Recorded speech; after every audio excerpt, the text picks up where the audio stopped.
சிறப்பு ஆசிரியர் தகுதி தேர்வை எதிர்நோக்கி இருக்கிற அனைத்து ஆசிரியர் தோழமைகளுக்கும் இனிய காலை வணக்கம். தமிழ் 7ஆம் வகுப்பு 2ஆம் பருவம் இலக்கண பகுதியில் இலக்கிய வகை சொற்கள் தான் இந்த வீடியோவில் பார்க்க போறோம். நம்ம ஏற்கனவே சொல்லோட வகைகள் பார்த்திருக்கிறோம். பெயர் சொல், வினைச்சொல், இடைச்சொல், உரிச்சொல் ஆகிய 4 இலக்கண முறைப்படி சொல்லின் வகைகள் ஆகும்.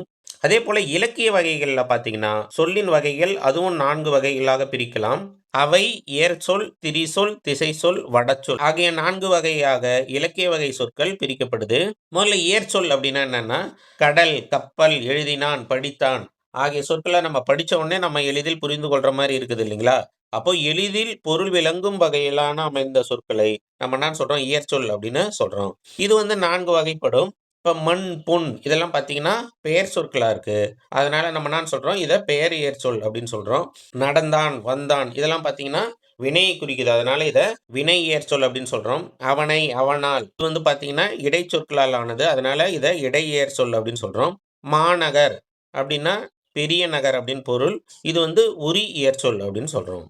அடுத்து திரிசொல், வங்கூழ், அழுவம், சாற்றினான், உருபயன் இந்த வகை சொற்கள்லாம் பார்த்தீங்கன்னா நம்ம டெய்லி லைஃப்ல புழக்கத்தில் இல்லாத சொற்கள். ஆனால் இதெல்லாம் எங்கே இருக்கும் அப்படின்னு பார்த்தோம்னா இலக்கியங்களில் இருக்கும். சங்ககால இலக்கியங்களில் இருக்கிற சொற்கள். இதை யார் அதிகமாக பயன்படுத்துவாங்க பார்த்தீங்கன்னா, கற்றோருக்கு மட்டுமே, படித்தவர்கள், தமிழ் படித்தவர்களுக்கு மட்டுமே விளங்கும் சொற்களாக இருப்பவை தான் இந்த திரி சொற்கள். இது அதிகமாக இலக்கியங்களில் பயன்படுத்தப்படுகின்ற சொற்கள். இப்போ திரி சொல்லும் நம்ம ஏற்கனவே பார்த்த மாதிரி 4 வகைப்படும். அழுவம், வங்கம் இதெல்லாம் பார்த்தீங்கன்னா பெயரை குறிப்பதால் இது பெயர் திரி சொல் அப்படின்னு அழைக்கப்படுது. இயம்பினான், பயின்றான் இதெல்லாம் வினையை குறிப்பதால் வினை திரி சொல் என்று அழைக்கப்படுது. அன்ன, மான ஆகியவை இடை சொற்களா இருப்பதால் இவற்றை இடைத்திரி சொல் அப்படின்னு அழைக்கிறோம். அடுத்து கூர், கழி ஆகிய சொற்களை உரித்திரி சொல் அப்படின்னு அழைக்கிறோம். திரி சொற்களை ஒரு சொல் குறித்த பல திரி சொல்கள் எனவும், பல பொருள் குறித்த ஒரு திரி சொல் எனவும் 2 வகையாக பிரிக்கலாம். இப்ப எடுத்துக்காட்டா வங்கம், அம்பி, நாவாய் அப்படின்றதெல்லாம் கப்பலை குறிக்கின்ற சொற்கள். அப்போ இது என்னது, ஒரு பொருள் தரக்கூடிய பல திரி சொற்கள்.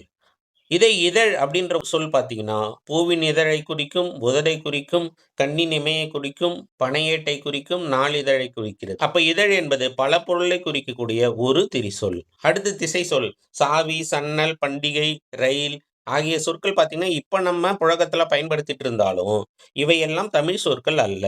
இவையெல்லாம் வேறு மொழி சொற்கள். அப்போ வேறு மொழியிலிருந்து, வேறு திசைகளிலிருந்து தமிழுக்கு நாம் பயன்படுத்தி கொண்டு இருக்கிற வார்த்தைகளை நம்ம என்ன சொல்றோம், திசை சொற்கள் அப்படின்னு சொல்றோம். அடுத்து வட சொல், வடமொழியிலிருந்து வந்த சொற்களான வருடம், மாதம், கமலம், விடம், சக்கரம் ஆகிய சொற்கள் வட சொற்கள் என்று அழைக்கப்படுது. வட சொற்கள் 2 வகையா பிரிக்கலாம் நம்ம. தற்சமம், தற்பவம்.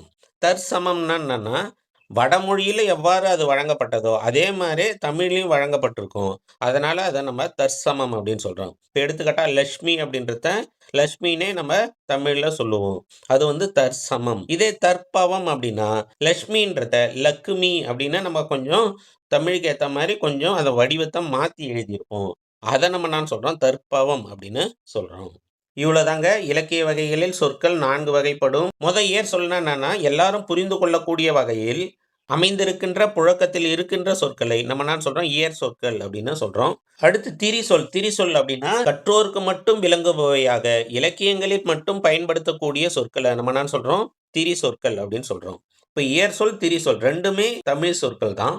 அடுத்து வேறு மொழியிலிருந்து வந்த சொற்கள், அந்த சொற்களை நம்ம என்ன சொல்றோம், திசை சொல் அப்படின்னு சொல்றோம். இப்ப சாவி, சன்னல், பண்டிகை, ரயில் அதாவது வடமொழி சமஸ்கிருதத்தை தவிர்த்து மற்ற மொழியிலிருந்து வந்த சொற்களை நம்ம திசை சொல் அப்படின்னு சொல்றோம்.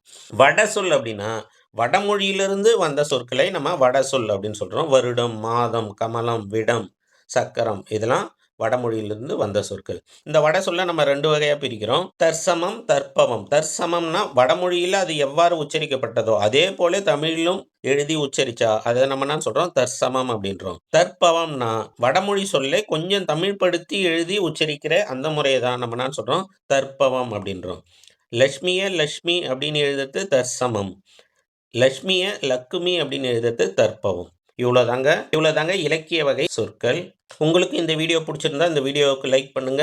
நம்ம சேனலை இன்னும் சப்ஸ்கிரைப் செய்யாதவர்கள் சப்ஸ்கிரைப் செய்து நமக்கு ஆதரவு கொடுங்க. Thank you, bye bye, take care.